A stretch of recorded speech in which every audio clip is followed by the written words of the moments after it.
Olá, tudo bem? Eu sou o Haroldo, reverendo Haroldo da Igreja Anglicana em Curitiba. E aqui nós estamos então na 15ª aula e última da Introdução à Teologia Sistemática de Paul Tillich. Uma coisa que a gente não pode esquecer sob o efeito de não entender a teologia sistemática é o método da correlação. Esse ponto, se a gente pudesse destacar entre todos, seria o principal.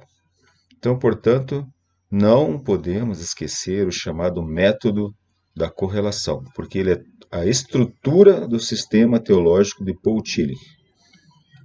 Então, o método requer que cada parte do sistema tenha uma seção em que se desenvolve a pergunta mediante uma análise da existência humana e da existência em geral, e a outra seção correlata em que se dá a resposta teológica nas bases das fontes, no meio e da norma.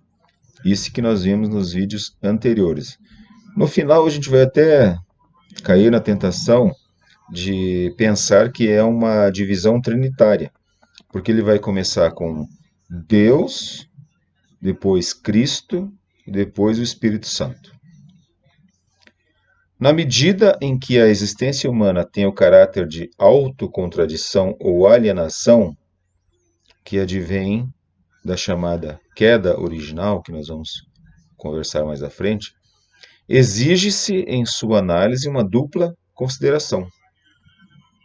Por um lado, tratando do ser humano tal como ele é essencialmente, ou deveria ser, e por outro lado, tratando daquilo que é sua existência auto-alienada, aquilo que ele não deveria ser. Por isso, essa parte do sistema deve apresentar uma análise da natureza essencial do ser humano, junto com a natureza essencial de tudo que deve ser. E da questão que está implícita no ser humano, que se chama finitude pessoal, finitude geral, e que deve dar a resposta, e que nos deve dar a resposta de que é Deus. Então, essa parte dessa sessão se intitulará O Ser e Deus. Uma segunda parte do sistema deve apresentar uma análise da autoalienação existencial do ser humano, junto com os aspectos autodestrutivos da existência em geral e da questão implícita na situação. E nesse caso, nessa sessão, Paul Tillich vai dar a resposta chamada Cristo.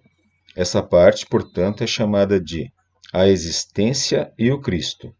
Então, a primeira é o ser e Deus e suas relações. A segunda parte é a existência e o Cristo.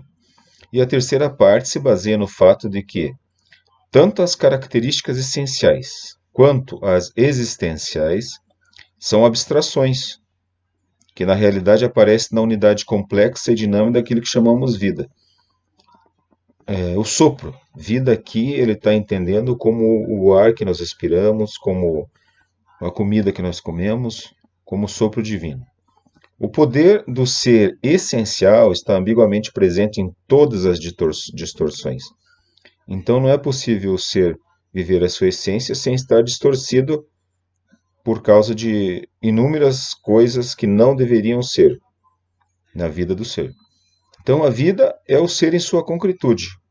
Se manifesta em todos os processos fisiológicos, espirituais.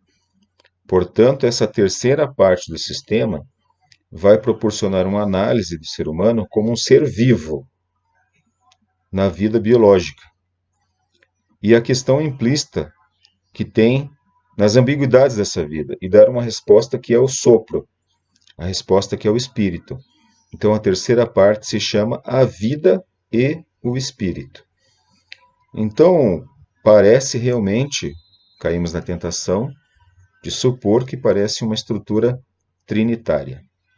Então, estas três partes compõem o corpo principal da teologia sistemática de Paul Tillich, e nós não podemos esquecer que o método a ser utilizado, e devemos pensar nisso o tempo todo quando estivermos lendo e estudando Paul Tillich, que o método da correlação é a estrutura, como ele diz, a estrutura espinhal da sua obra. Um abraço e até o próximo encontro.